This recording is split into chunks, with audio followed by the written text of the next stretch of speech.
दोस्तों, इंडिया ने धुरंधर 2 जो है वो लॉन्च की। और दूसरी बात ये है कि जो थीम इसका है, द थीम क्या है? Revenge, terror networks, Pakistan.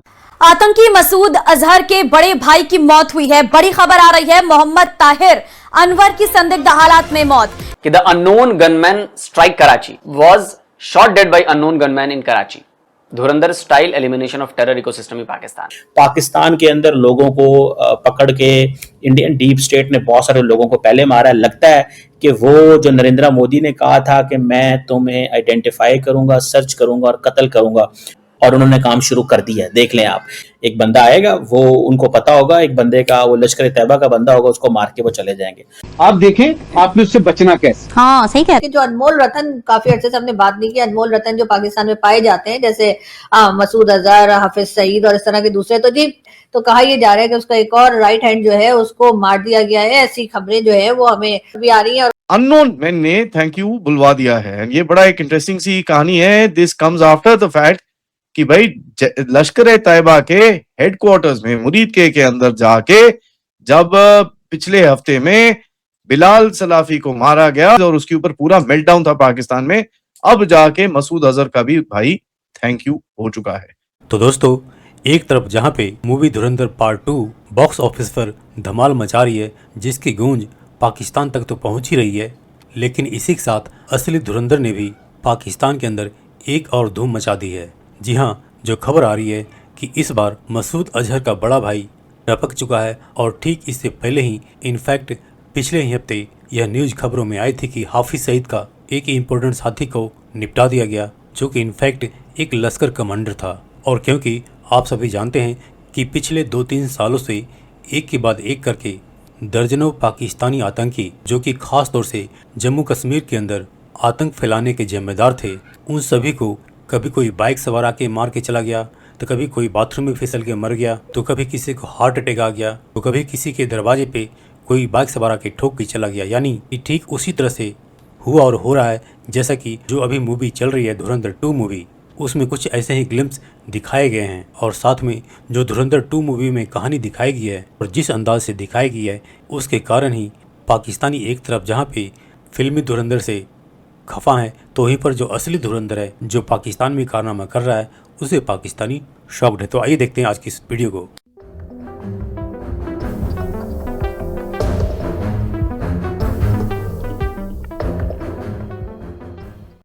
दोस्तों, इंडिया ने धुरंधर 2 जो है वो लॉन्च की। और सुनने में ये आ रहा है कि बहुत पैसा कमाया उन्होंने, कोई तकरीबन 1200 करोड़ रुपए से ज्यादा। कुछ लोगों का कहना है 1350 करोड़ रुपए 10-11 दिनों में कमा गए। ये बड़ी इंटरेस्टिंग है कि इंडिया कैसे अपनी फिल्म इंडस्ट्री को एज ए सॉफ्ट पावर के तौर पे इस्तेमाल करता है। ये this is a lesson for everyone, how to use your film industry, your cricket, sports, knowledge, education. मतलब ये चीज़ें जो हैं that makes a very very important sense मेरी ज़ाती राय के अंदर। और इंडिया का बिजनेस मॉडल भी यही है, पैसा कमाना, अगर सही मानों में देखा जाए। और अगर आप देखें तो अगले दिन डॉक्टर जयशंकर का एक मैसेज चल रहा था। उन्होंने कहा जी कि हम क्यों चाइना के साथ लड़ाई करते गलवान में? क्या तुम समझते हो कि मैं एक छोटी ताकत हूँ, इकोनॉमिक पावर हूँ, बड़ी पावर से मैं लड़ाई पिक कर लूँ? Shall I pick a call with a bigger power? क्यों करूँ मैं? तो किसी ने कहा कि भाई ईरान जो है वो तो कोई बिगर पावर नहीं है एज कम्पेयर टू अमेरिका और इजराइल, लेकिन ईरान तो लड़ रहा है, तो इंडिया क्यों नहीं कर सकता? इन केस इंडिया क्यों फटाफट बैठ गया? तो ये बातें लोग करते हैं, सवाल हैं जो दोनों साइड से उठाए जाते हैं। Obviously policy makers and they all have these kind of perspectives. अब धुरंधर 2 जो है, पहले तो इसकी जो बॉक्स ऑफिस पे अर्निंग है, मैं बताया आपको 1300 करोड़ प्लस चला गया। बजट इसका कुछ 250-250 करोड़ रुपए का बजट था। तो इट मीन्स कि ये इतना पैसा कमा रहा है, 200% से भी ज्यादा रिटर्न ओवर इन्वेस्टमेंट है, कि इससे भी ज्यादा ये है ना। और दूसरा ये है कि ये सैटेलाइट ये डिजिटल हर जगह पे अवेलेबल है। और दूसरी बात ये है कि जो थीम इसका है ना, द थीम क्या है? Revenge, terror networks, Pakistan. So it means कि प्राइम मिनिस्टर मोदी की जो फॉरेन पॉलिसी है, अगर आप वो देखें, उन्होंने इसको उसके वो इर्द गिर्द जो है, बल्कि मैं थोड़े दिनों में मैं एक टॉक भी देने वाला हूँ इंडिया के हवाले से कि इंडिया का जो स्ट्रेटेजिक कल्चर है उसके अंदर मीडिया एंड नेशनलिज्म ये कैसे basically they have come in, and prime minister Modi ने इसको कैसे रीडिफाइन किया है।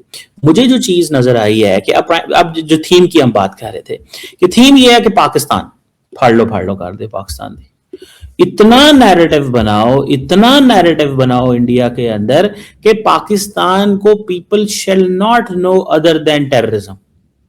ये है जो सेंट्रल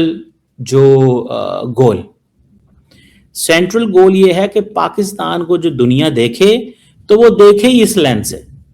सो ये दैट्स व्हाट आई सी। मुझे ये लगता है कि ये उनकी पॉलिटिक्स है, ये उनकी फॉरेन पॉलिसी है, वो डिलीवर इस अंदाज से करना है कि भाई हमारा ये लगे कि हम इकोनॉमिकली डिलीवर कर रहे हैं, पॉलिटिकली हमारे मुकाबले में कोई नहीं होगा। दूसरी बात यह है कि रीजनली हमें अपनी जो रीजनली एंड एट होम हमें अपनी स्ट्रॉन्ग बेस पे रहना है। एंड द स्ट्रॉन्ग बेस क्या है? उनकी रिलीजियस पॉलिटिक्स है। कि जो अनमोल रतन, काफी अर्से से हमने बात नहीं की, अनमोल रतन जो पाकिस्तान में पाए जाते हैं, जैसे मसूद अजहर, हाफिज सईद और इस तरह के दूसरे, तो जी हाफिज सईद का कोई राइट हैंड तक, तो इनके कितने कोई इनके राइट हैंड है, तो कहा यह जा रहा है कि उसका एक और राइट हैंड जो है उसको मार दिया गया है। ऐसी खबरें जो है वो हमें भी आ रही हैं और कहा यह जा रहा है कि अभी तक ये पता नहीं लगा है कि वो कैसे मर गया। लेकिन खैर एक बार फिर ये कहा गया, लेकिन उसी के साथ साथ जी हिंदुस्तान पाकिस्तान के बीच में आपको तो पता ही है ना कि 36 का आंकड़ा भी रहता है और लव हेट रिलेशनशिप भी है हमारी। तो जी बिल्कुल एक बार फिर पाकिस्तान की तरफ से ये कहा गया है कि भारत जो है वो हमारे ऊपर एक बार फिर इल्जाम लगाने वाला है। यानी कि कल टीवी चैनल्स पे जो खबरें चल रही थी, मैं आपको वो बताती हूँ। कहा यह गया है कि जी भारत जो है वो फॉल्स फ्लैग ऑपरेशन करा के पाकिस्तान पर इल्जाम लगाकर सरहदी कशीदगी यानी टेंशन शुरू करना चाहता है। यानी कि भारत जो है वो अपना फॉल्स फ्लैग ऑपरेशन करा के पाकिस्तान और भारत के बीच में टेंशन क्रिएट करने की कोशिश कर रहा है। ये जी पाकिस्तान के टीवी चैनल पे कल ये खबर जो थी वो धड़ाधड़ चल रही थी। और साथ ही साथ ये भी कहा गया कि भारत पाकिस्तानी कैदियों के जरिए कश्मीर के सरहदी इलाकों में फॉल्स फ्लैग ऑपरेशन कराना चाहता है। जी हाँ, ऐसा ही लग रहा है कि जोर जोर से बोल के सारा प्लान बता दिया जाएगा कि क्या हो रहा है। और मुझे ये समझ नहीं आ रही कि ये अचानक से ये बातचीत क्यों शुरू हो गई है। कई लोगों का ये भी कहना है कि शायद ये सब कुछ इसलिए किया जा रहा है क्योंकि एक तरफ तो अफगानिस्तान के साथ हम लड़ ही रहे हैं, अगर इस साइड पे भारत की तरफ भी अगर किसी किस्म की टेंशन शुरू हो गई तो उससे होगा क्या? उससे होगा ये कि ये जो MBS हमारे पीछे पड़े हुए ना कि ईरान अटैक कर रहा है तो आप आइए और आप आके जरा ईरान से लड़िए हमारी जगह, क्योंकि आपने डिफेंस पैक्ट कर रखा है। तो उसके सिलसिले में जो है पाकिस्तान की फोर्सेस जाकर या ट्रूप्स जाकर ईरान के साथ लड़े या मुकाबला करे, तो ऐसा उस चीज से शायद बचने के लिए ये चाह रहे हैं कि अगर इधर से भी टेंशन हो जाए भारत से तो कम से कम सऊदी प्रिंस को ये तो कहा जा सकेगा ना कि भाई ऐसा है कि हमारे ऊपर तो भारत ने भी अटैक कर दिया है। तो ऐसे में हमारे पास तो फौज ही नहीं बची है कि हम आपके पास भेजें।